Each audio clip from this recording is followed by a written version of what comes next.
Assalamu alaikum, this is Zeeshan Pakistani and thanks for watching this video lecture.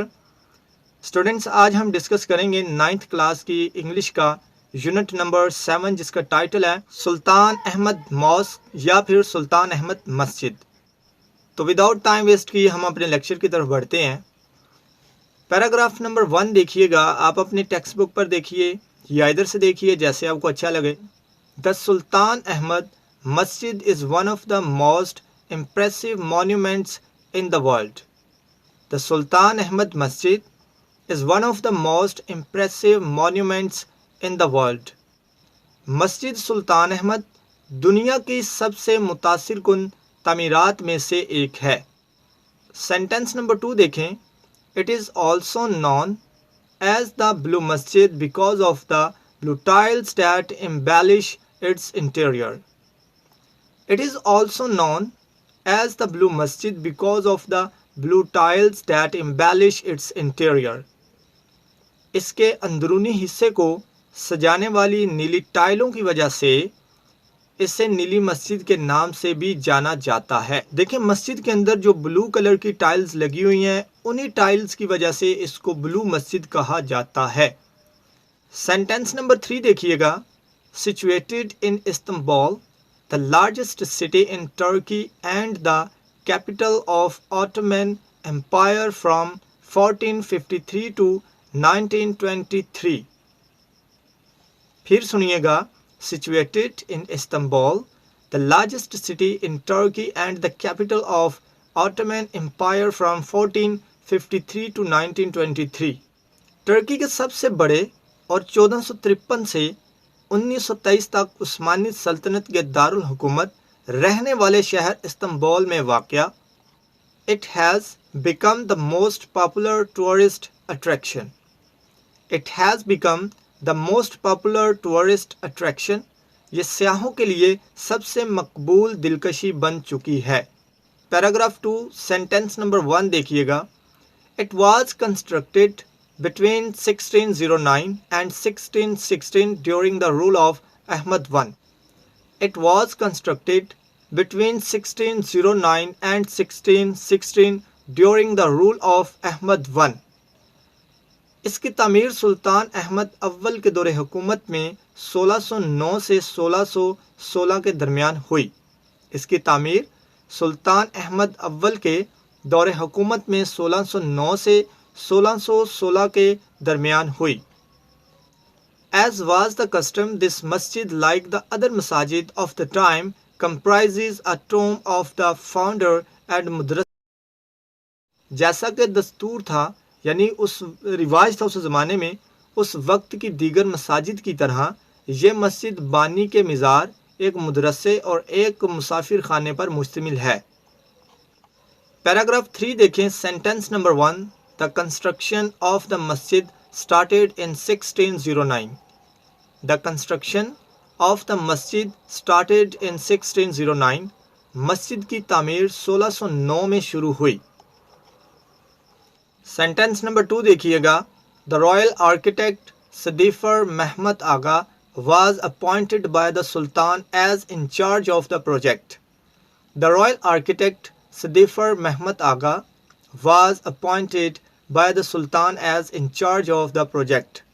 शाही माहिर तामीरात सदीफ को सुल्तान की तरफ से तामीर का निगरान मुकर्रर किया गया। सेंटेंस नंबर 3 देखिएगा। The opening ceremony was held in 1616. The opening ceremony was held in 1616. इफ्तिताही तकरीब 1616 में मुनक्कद हुई। सेंटेंस नंबर 4 देखिएगा। Unfortunately, the Sultan could not see the completion of the masjid in his life. Unfortunately, the Sultan could not see the completion of the masjid in his life. बदकिस्मती से सुल्तान अपनी ज़िंदगी में मस्जिद की तकमील ना देख सका। It was completed in the reign of his successor Mustafa I. मस्जिद की तकमील उसके जानशीन मुस्तफ़ा अव्वल के दौर में हुई। आगे हमारे पास पैराग्राफ 4 है। सेंटेंस नंबर 1 देखिएगा। द ब्लू मस्जिद reflects the architectural style of both the Ottoman मस्जिद एंड बेजेंटीन चर्च. नीली मस्जिद उस्मानी मस्जिद और बाज़ंतीनी दोनों के तर्ज तामीर की अक्कासी करती है। सेंटेंस नंबर 2 देखिएगा। हाजिया Sophia a masjid one of the wonders of the Muslim architecture was also kept in view as a model. फिर सुनिएगा। Hagia Sophia a masjid one of the wonders of the Muslims architecture was also kept in view as a model. एक मस्जिद हाजिया सूफिया भी जो कि मुस्लिम फ़न तामीर के अजायब में से एक है को नमूने के तौर पर नज़र में रखा गया। Sentence number 3 the blue masjid even today is considered to be unmatched in splendour majesty and size. The blue masjid even today is considered to be unmatched in splendor, majesty and size. नीली मस्जिद को आज भी शान शौकत, जाहो जलाल और जसामत में बेनज़ीर तस्वुर किया जाता है। पैराग्राफ 5 सेंटेंस नंबर 1 देखिएगा। The masjid has a spacious forecourt surrounded by a continuous vaulted arcade. मस्जिद का मुसलसल मेहराबदार छत्ते में घिरा एक वसी सहन है। It has ablution facilities on both the sides. It has ablution facilities on both the sides. इसके दोनों अतराफ वज़ू की सहूलियात मैसर हैं। In the center, there is a fountain which is rather small in contrast with magnitude of the courtyard. वस्त में यानी दरमियान में एक फवारा है जो कि सहन की वुसअत के मुकाबले में कदरे छोटा है। सेंटेंस नंबर 4 देखिएगा। A heavy iron chain is hung at the upper part of the court entrance at the western side. A heavy iron chain is hung at the upper part of the court entrance at the western side. मगरबी सिमत में सहन के दाखिली दरवाजे के बालाई हिस्से में एक भारी आहनी जंजीर लटक रही है। This side was meant for the Sultan alone.